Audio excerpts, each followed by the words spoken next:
So here's what I am giving you as a challenge for our church, Limitless and online, that every time you walk into this place, I want you to have your notebooks. I want you to have your phones out. I want you to be taking notes, because where we're going, there's a trajectory going to take place, and it's our responsibility to do your part.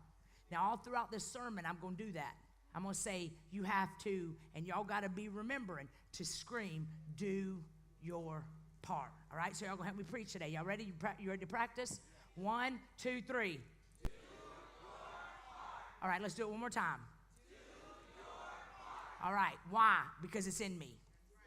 So I got to do my part, because if he's in me, right, then I got to do my part, because he's already told me in his word that I can do exceedingly abundantly more than I could ever.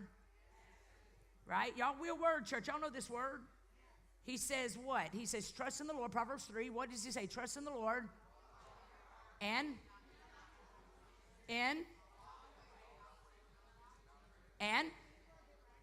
he will direct your path.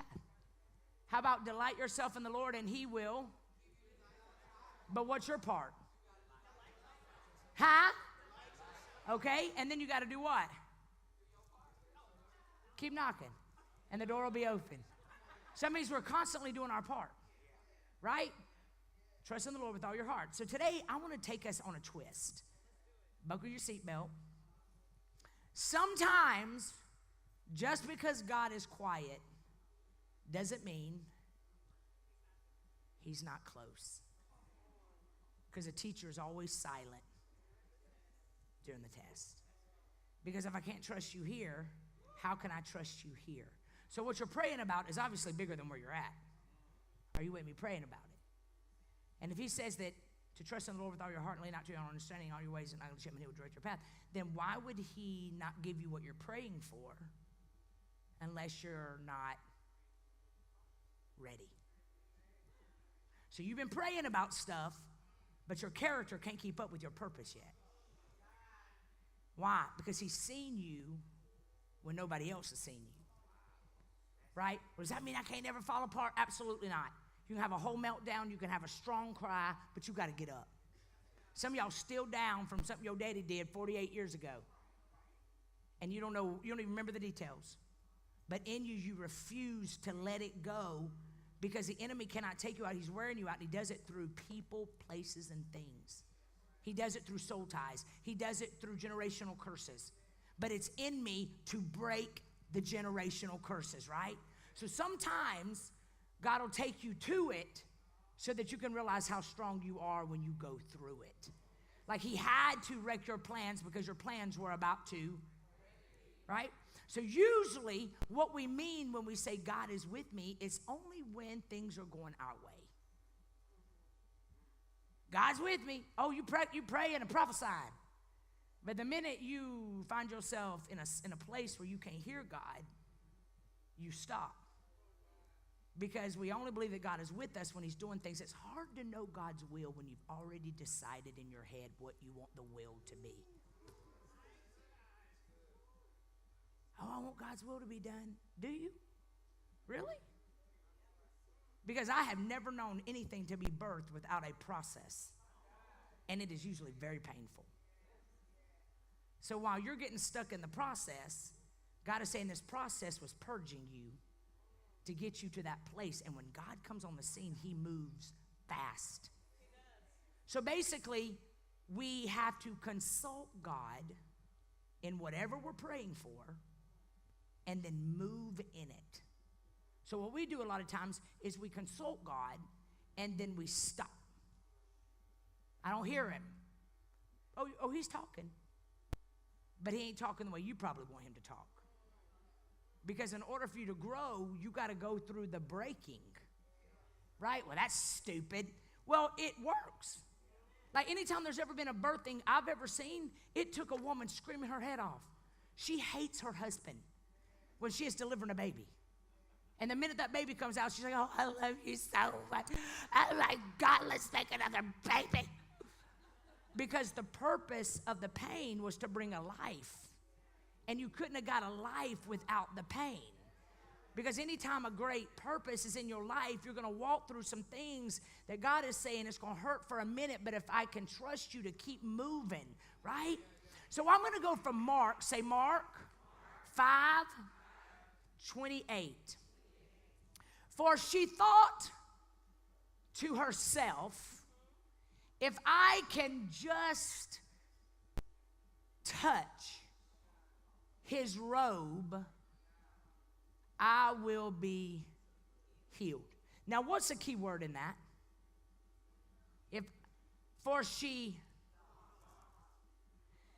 Now, let me break this down for you. This woman had been broken for 12 years. She had bled for 12 years. She had been told by doctors and everybody else, there ain't nothing I can do for you. And she had been in this place for 12 years. But the shift took place when she thought to herself something different than where she was. So where I am, it looks like nothing's changing. But I know in order to get something I ain't never got, I got to do something I ain't never done. So I gotta process the situation, right? If I can just think, I won't stay broken forever. I'm not going to mourn this death forever. I'm not going to stay single forever. I'm not going to, right? I'm going to think myself into a place. If I can just see the hem of his garment. If I can just believe, right? But you must, where y'all at? Baptists, where y'all at? You must do your part. Because the edge of your greatest blessing will be in the place of your greatest frustration. So God's going to pivot you when you're at your greatest frustration. Anybody frustrated in here? Anybody? Anybody frustrated? It's okay to be frustrated. You're walking through something you didn't see happening. It's just, that's the way God does it, right? The rain falls on the just and the unjust. Your blessings are at the end of your pride. Your blessings are at the end of your self-righteousness, right? We are so famous as a social media world to fake it and never make it. Because we don't want people that don't even know our middle name to know we ain't got it together. We will spend money that we ain't got. We will rob Peter to pay Paul. We will carry a Gucci with nothing in it. Because I need you to know I'm successful. Because somewhere in us, it ain't about the joy of the Lord is my strength. It's about the joy of me looking like I got something I ain't got. Because your approval matters to me more than his approval, right? So it's understanding that until I get this frame of mind that God, you're going to do a new thing. And Romans 8:28 said that you're working all things together for my good. So I'm not going to stay here in this depression. I'm going to allow you to do your part. I'm going to do my part, right? So we got to understand that with him by our side, he's going to shift it, and he's going to do a suddenly, not a 10-year thing. Because I preached about this a couple of weeks ago. God has a propensity to use the time you got left. See, we're praying for God, right, to restore something. I've lost 18 years in that marriage. God is going to bless you for lasting 18 years. So if you've only got 20 years left, he's going to bring the love of your life in. And you're going to have more love in that 20 years than you would have ever had in that 48 years. Why? Because God is an exceedingly abundantly kind of God, and he will take the years you have left, and as soon as you surrender everything over to him and say, I'm not carrying this baggage of blood. Preach, Kim! So God picks the worst situations to create the best miracles, and I like to call it creative collaboration. It's a creative collaboration, how he can take a divorce and make you so much better after that divorce. When I walked through a divorce, I did not get on social media and say a word. Why? Because it takes two to tango. So I had to realize that God was using a creative collaboration of my wrong choices to get me to this place, and I wasn't going to waste the hell. So I began to pray, God, why didn't this thing work? What's wrong with my picker? That's the problem, you picking them. Now, I don't want to be single forever, okay?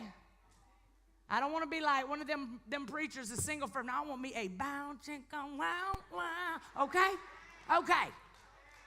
But I got to get whatever's going on in here that messed that up fixed. So the next time, God's going to use the timing that I got left to cram me a what? Creative collaboration. So he allowed me to walk through what I walked through because of my own stinking thinking. And then he said, now I'm about to use that better than Free Life College. I'm about to, girl, you better buckle your seatbelt. So it's when you know that God is waiting on your movement to do your part, then you stop looking at how far you got to go and think of how far you've come. Sometimes we have to detach from the spirit of entitlement and assistance. Because when we're broken, we automatically start feeling sorry for ourselves, right? It's basically the idea that you need help or people are supposed to help you. I need help. Y'all know those people that will call you 15,000 times and now you refuse to answer the call. Because every doggone time you give them an advice, they never follow it. You're like, oh no, you ain't wasting everybody ain't my assignment and you ain't it. I can't waste my time on one person that refuses, that's entitled to feeling like I gotta be there to assist them when you ain't willing to do your part. When my babies came out of my body, it did not take the doctors pulling them out. It was push! Nobody else made me push but me. So if in the natural, we have to, you guys are like, I don't know. Oh, okay, guys, the kidney stone. You had a whole kidney stone. They ain't got nothing to pull the kidney stone out. You got to push. That's the same thing with your healing.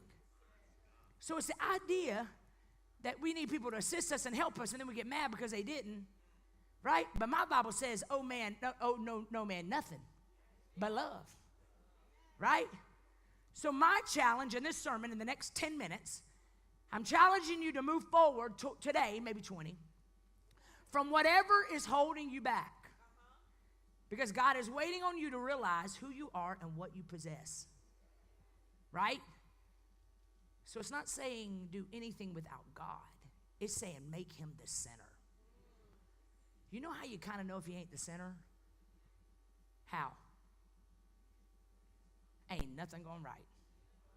Because I am the queen of validation in here. I am proof that you can walk through hell and come out on fire. So it's picking my legs up and moving. And it's getting people in your ear that can pull you. God sends voices in your life. It's called accountability. It's called your pastor. It's called a mentor. Somebody that is, their fruit speaks for itself. So that you can sit down with these people and say, do you think this is right? And then you got to be knowing they love you enough to say, no, this ain't right. Because the enemy uses collateral, what I said was that word? Collateral collaboration with the wrong people too. Right? He will have people in your life that is medicating you and, oh, girl, yeah, just stay there. You ain't never going to be nothing else anyway. Your whole family living by the lake and a river on a trailer. You ain't never going to succeed. Oh, this pandemic took all your money. You will be literally walking out everything that person said. Who's your tribe? Who's your posse? Who do you listen to? I don't need no man. That's why you single.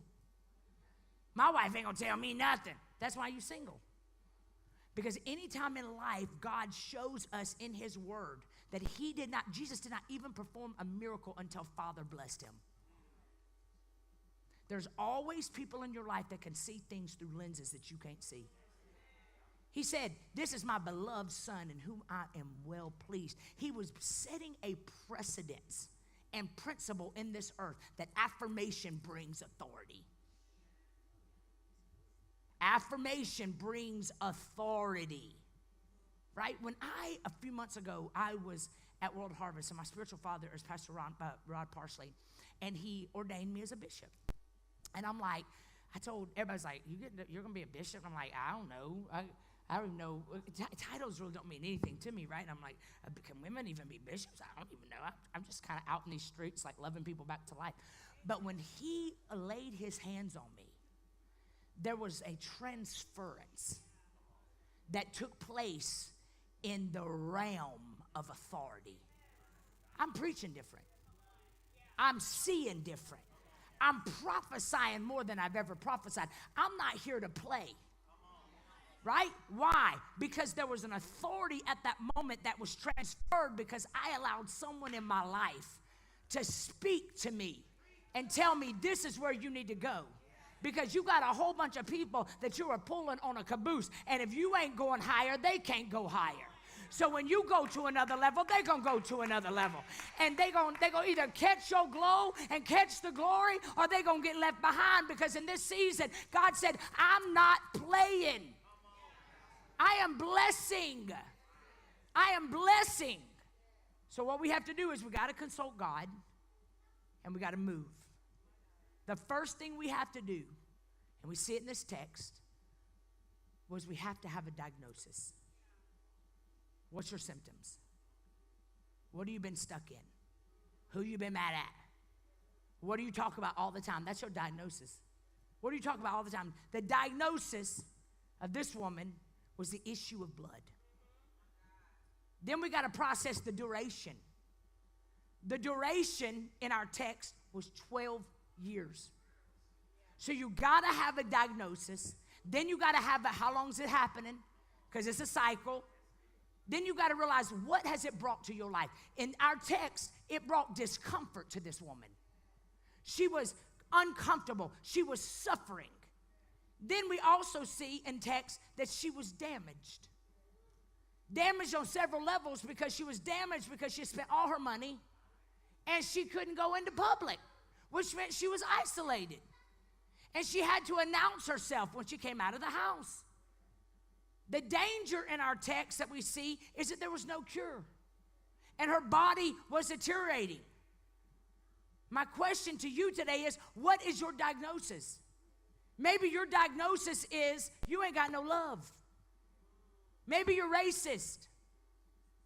Maybe you're lazy. Maybe you're a procrastinator. Maybe you get offended easily. Maybe you're fighting spiritual warfare. Maybe you need to break some generational curses. Maybe you don't love yourself. Maybe you put up with whatever. Anybody can do anything to you. You're like, well, I'm just one of those sweet people. What would Jesus do? Well, it's got you stuck. What would Jesus do? Everybody ain't your assignment. That's why you're tired. Right? So your diagnosis, your duration, your discomfort, your damage, and your danger. What is your diagnosis? If you can't diagnose it, stop being mad when people can't help you. Because God does everything through relationship. Anytime you get a promotion, it's usually somebody seeing you through somebody else, or somebody giving a word. You go get a job, you get a promotion, it's usually through people. Right? Relationships, that's why the enemy separates you, right? Because he doesn't want the people in your life to see your glow up to take you to another level. That's why you can't burn all your bridges. Oh, girl, I'm burning my bridge. You're going to burn it and not have a place to go back to. You done burned your bridge so much you ain't got nowhere to float. It's just me and Jesus. No, it's just you. Because you ain't listening to Jesus. You all thug now, right? Ain't nobody going to mess with me. Oh, don't you catch these hands. Oh, we ain't. Right? This is me. Take it or leave it. We're leaving it. Right? What is your diagnosis? If you can't diagnose it, you can't be mad when people can't heal it. Right? And then we listen to people that are unqualified to diagnose us. You listen to people who are unqualified to diagnose you. This is what makes you toxic. You're listening to people who were never meant to diagnose you. What happens when their reaction causes you to react? What happens when you needed your daddy's approval so bad and he was a loaf? What happens whenever you keep marrying the same man that looks like your dad over and over because you want your dad's approval that you never gonna get? What happens when everybody in your life looks the same but with different faces? It's the law of draw, because we are allowing other people's reactions to become our sickness. We let what they did to us get in us. And now we have these walls up. Her diagnosis was she was bloody. The duration was 4,236 days of constant blood. Now here's how my brain works. She already had a miracle. Because for 12 years she bled and didn't die.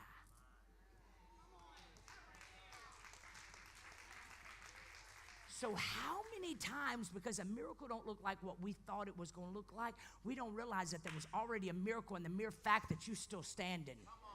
You may not be where you want to be, but you ain't where you used to be. Right? This is why. Say, this is why. You need your feet down here at Limitless. You got to have a place where even if you live in Florida, you drive up once every month like you would to the gambling store in Mississippi.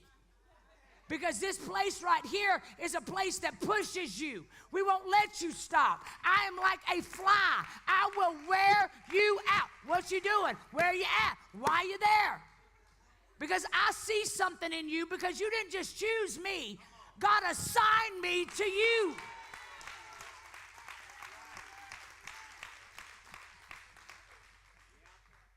So basically, a woman is deemed unclean for just living her life, something she couldn't help. But the man with leprosy, he did something. He did something. He partook in something he wasn't supposed to partake in. He got leprosy, but yeah, he could walk out. But this woman who is just doing life and bleeding and don't even know what's up, she has to be hidden away. Why? Because the enemy will use isolation. He will have you looking in people's eyeballs when you walk in a room and you already feel ashamed for what you did. And you look in their eyeballs and you see them look you up and down. And all of a sudden you go sit on the clearance track. Or you fought forever for that marriage. And now here you are staring at divorce that you didn't ask for. And now you got to sit at the Thanksgiving table with an empty chair. This was not the way your story was supposed to go. And now you living in a world where people judge you off of labels. She's a divorcee. You ain't no divorcee. That's something that happened to you. That is not who you are.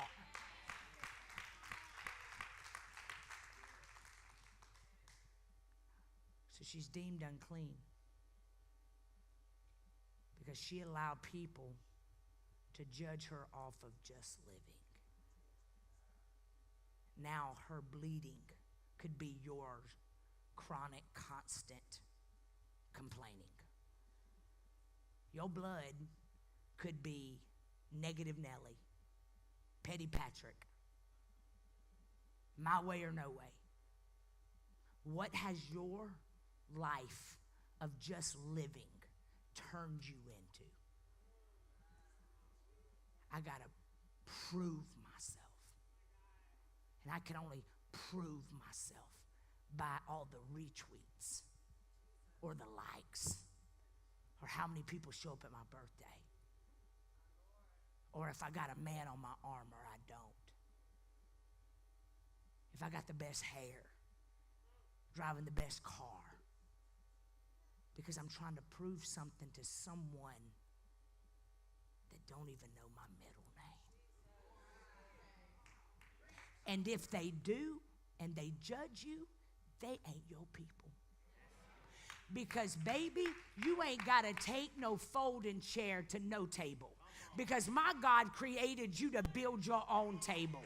My God created you to take your value points away from people that make you feel like you can't never succeed. Right? Maybe you're a chronic mess maker. Maybe when you walk in a room, you bring a cloud. Maybe you're never satisfied.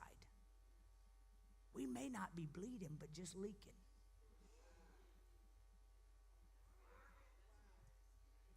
I would think the leaking's worse than the bleeding. Because bleeding is going to get the emergency room's attention. So they're going to take me from the backs to the front. So if I'm just leaking, it's not crucial enough to get attention. So then we begin to cope. Because this has been going on forever. And now my insides are leaking. And now my marriage is going to hell in a handbasket. We don't even like each other no more. I'm putting unfair pressure on him, and he's putting unfair pressure on me. And it was never really about each other. It was about the leaking. He didn't do nothing to me. She didn't do nothing to me. But it was about the leaking from what I never healed from. Now I'm bleeding on people that didn't cut me.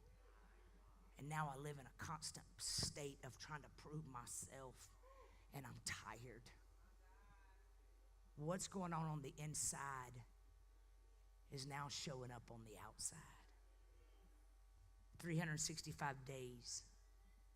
She wakes up in blood, goes to bed in blood. And when you're leaking or bleeding blood, it makes you tired. It makes you weak. It makes your iron go down. Ramifications of not dealing with something head on. And now with social media, it's got us believing that we can just use a highlight reel to fix it. But after the thing went viral, you're still alone. You got the accolades, but you're still alone. Tired, alone. It says in Mark 5:26, she had suffered a great deal from many doctors. She had suffered a great deal from many doctors, and over the years, she had spent everything she had to pay them, but she had gotten no better. In fact, she had gotten worse. So she suffered, and doctors knew she would never be able to get healed, so they just kept her comfortable. They gave her pain meds. You got a trauma bond. You're going to have this situation for the rest of your life. You're going to have PTSD forever. You're going to need this addiction forever. See, some of y'all got these people around you that gave up hope on you. So now you have a posse full of enablers. They the kind of friends that when y'all take a picture together, they make you look pretty too. You know how we are. We do ourselves. We make ourselves look like a doll, but we leave them alone. Sometimes we have these people that they're quick to fix you temporarily too. Because it's the law of draw. Who is your posse? Many people fail because you got the wrong people diagnosing you.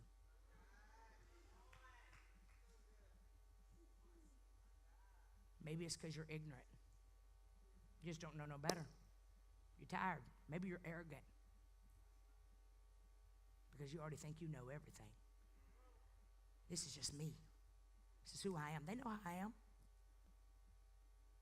Or maybe you're impotent. You're incapable beyond your power. You're like, I don't even know what to do. That's why you need a voice to help direct you. That will yell at you, and then you got to sit at their feet, man. When I was walking through and I had my leak till I was 36, 37, 38, I would sit and listen. I would overdose on preachers and motivational speakers. And I would have that Bible app reading to me as I slept, because I knew there was a leak in me that I couldn't fix without God. I had to do my part. You know, the enemy is so cunning because he uses different mirrors, smoke and mirrors. One of them is the forgetting mirror, which is a mirror that holds on to the trauma wounds and forces you to forget painful memories because you feel like you deserved them. It's like getting rid of a narcissist. You ever been in a relationship with a narcissist? Dear God. You out literally dying. You like dragging yourself, but you can't let go of them. Because they've convinced you now that everything wrong with you was your fault. So one mirror is the mirror of forgetting. The next mirror is the mirror of sleep. When something tragic happens to you, you just want to sleep. You just want to escape the world. You want to go in, get on your video game, and just zone out until it passes. So the door of forgetting, the mirror of forgetting, the mirror of sleep, and another one is a mirror of madness, where now you just feel crazy. There are times when the mind is dealt such a blow, it hides itself in insanity. And then what does doctors do? They put you on what? To make you more crazy. Because as long as you're not dealing with a situation spiritually, now you're dancing with it. Because you don't realize greater is he that is in me than he that is in the world. And the next mirror is the mirror of death. Hopelessness. A hope deferred makes the heart, sick. And now we're feeling hopeless. This woman literally was in a place for 4,236 days of the same thing. And now she's thinking maybe God can't because they didn't. So where are you in this process of diagnosis where now you believe God can't because they didn't? They dropped you. They walked out on you. We got to stop believing that their opinion is greater than God's promise. What they believe about me is not greater than what God has already promised. You got to stop and deflect. You got to literally go back to when this started. When did you feel the decline? Oh, it was about 12 years ago. Well, then you need to go back to 12 years and you need to take a seat.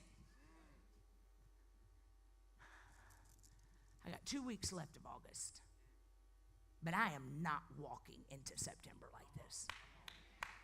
So I'm going to sit down, just me and God. And God, I need you to take me back to wherever I was because I need a diagnosis so that when I come out of this thing, you can use the time that I've lost to take me to another level. So I'm going to put the work in. I'm going to do my part. This woman with this issue of blood was in this place where she was isolated. And in her head, she finally thought that if I can get to the hem of his garment, if I can crawl, if I can roll, whatever I got to do to get myself out of this situation, whether it is stop going the same way to work every day that I've always gone, or sitting with the same people that I've always sat with, it is getting myself to a place where I literally I'm sitting in it, so that I can get the faith and the courage to get up and get myself out of the toxic cycles. Because God did not create you to be needy off of things that are not breathing. Medication, alcohol, drugs, sex with 1 million people, gossip, lying, dancing a pink pony on Friday, and pray it on Sunday. I'm going to sit in it so God can reveal it, so then I can motivate myself, because Mark 5:27 said she basically shut the door. She had heard about Jesus, it says. So she came up behind him through the crowd and touched. That means she knew, I got to get in the room. I gotta get in the room. That means I gotta face people that are looking me up and down. I gotta go back and fix some situations of burned bridges. I gotta get in the room. Says she heard Jesus. What did she hear? She heard this. In Mark 1, she heard that a man was healed in Capernaum. This is why you need a tribe where you see people flying, because it builds your faith. She heard in Mark 1:29 that Peter's mother-in-law was healed. Sometimes you got to go off a promise. Sometimes you got to look at someone else's miracle and say, if they can do it, I can do it. If God did it for them, God will do it for me. She heard in Mark 1:40 that a man with leprosy was healed. She heard in Mark 2:1-13 that a paralytic was healed.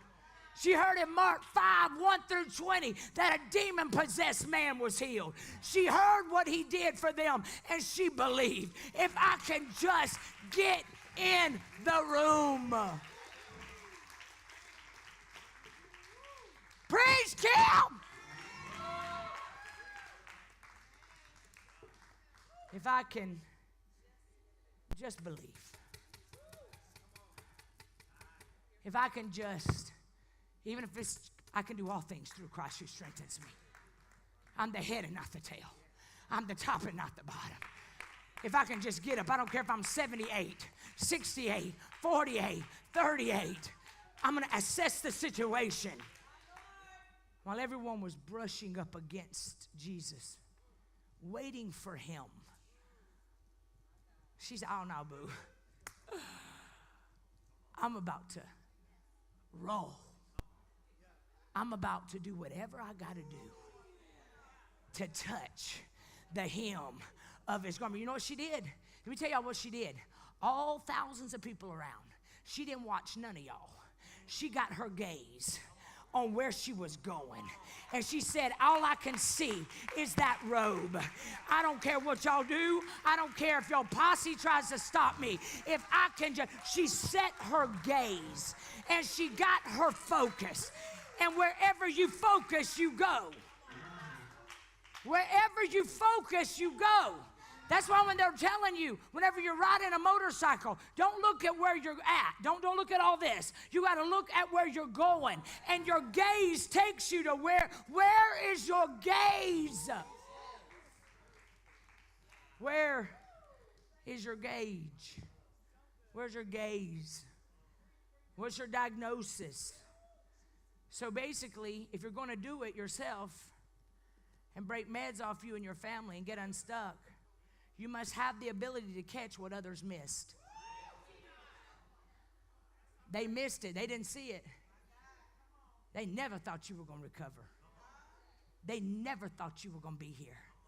They were sleeping on you. I hope they got their rest, Miss Skittles. I hope they got their rest, Apostle Ramon, while you were thugging out. They were sleeping.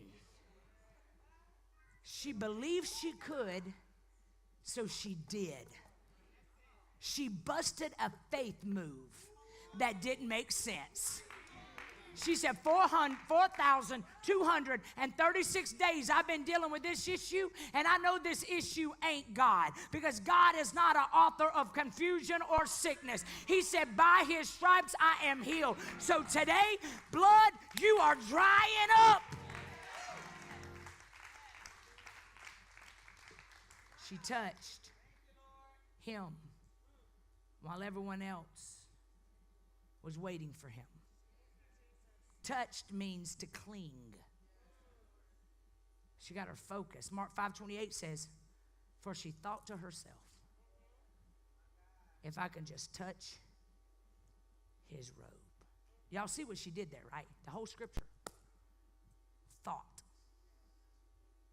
Thought. Thought. You think what you listen to don't matter? You think who you're talking to all the time don't matter? Oh, it don't bother me. Sticks and stones may break my bones, but baloney. She thought. It is impossible to think on things above when you got people around you that are drilling holes in your boat and rowing with the other hand. You already know what you feel. Why you still partaking in it? Well, what would Jesus do? He would let them be somebody else's assignment. Because as for me and my house, we're going to serve the Lord. Right? Then let me close with this. Mark 5:29 through 34. It says immediately. So she thought. She moved. She got her diagnosis. She sat in it. She got up. Immediately, the bleeding stopped. What does she do? I can imagine. Like, I like to paint pictures, so I'm going to paint a picture. So all y'all staring at me like y'all do every Sunday.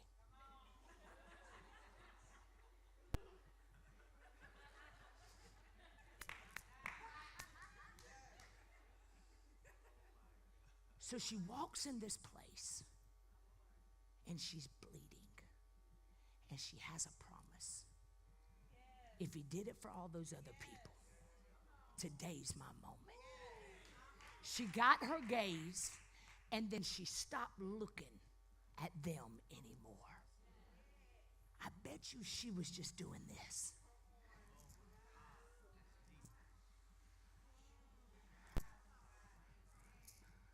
She's just looking at the end because she can see the end of his robe. But I'm not going to look up, because if I look up, I'm going to doubt, because you ain't a believer. You don't believe that I can get healed. So I can't look at you, but I'm going to look, and I'm just going to get my sight. And then I'm going to crawl. And then I'm going to grab the hem of his garment. Stand up on your feet in here like you got something to praise God for.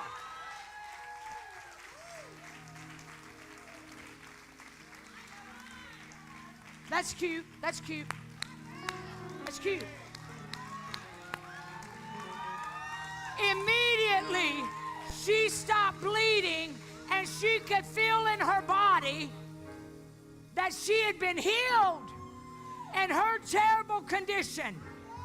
Jesus realized at once that healing power had gone out of him. Woo! So he turned around in the crowd and asked, who touched me? His disciples said to him, what do you mean? Who touched you? See the posse, even his own posse, acting like he crazy. Now he like, oh no, I know somebody drove 10 hours to get in this house today. And you ain't gonna tell me my miracle ain't in this room. The disciples said, look at the crowd pressing around you. How can you ask, who touched me? But he kept on looking around to see. Then the frightened woman, trembling, realized of what had happened to her. And she came and fell to her knees. It was me. It was me. You don't know what you just did for me. I knew that if I could just change my thinking, if I could believe when nobody else believed in me, if I could take my eyes off of the natural and I could look in the spirit and I could realize he that started a good work in me, he is faithful to complete it.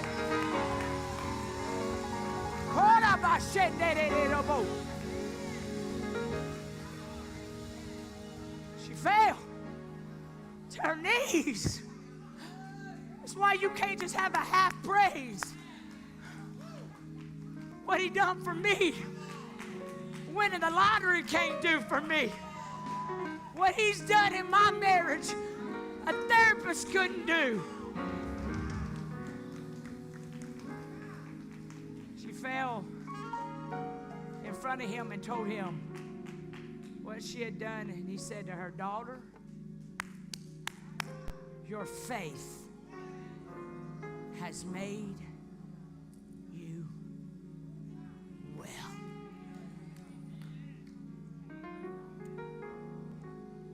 Go in peace.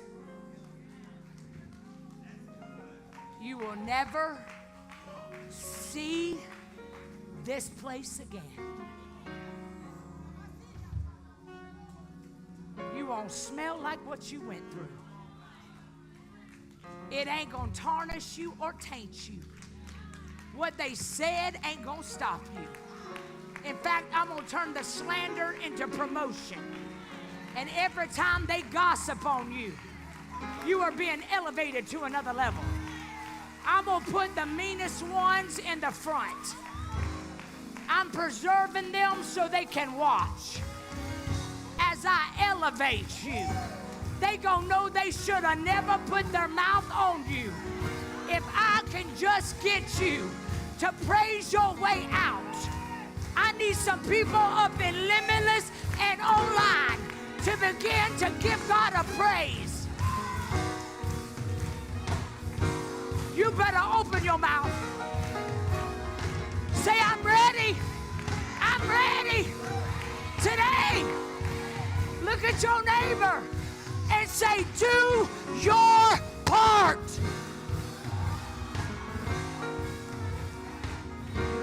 I prophesy over you that your ladder shall be greater. I prophesy over you that that very thing that you feel like has torn you apart is about to be an elevation for you. I prophesy over you that your prodigals are coming home. I prophesy over you that your marriage is healed, sealed, and delivered and walking in wholeness. I plead the blood of Jesus. I cancel every plot, every plan, every scheme the enemy has devised against you or your family members. And it ain't over until God says it's over. Depression does not know your name.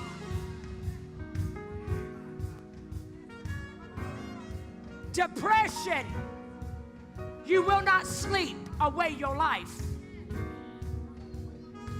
You will not be a prover for the rest of your life. You will not be insecure for the rest of your life. You will not have trust issues for the rest of your life. You will not have to pay for what you did in your past for the rest of your life. Today, it is finished.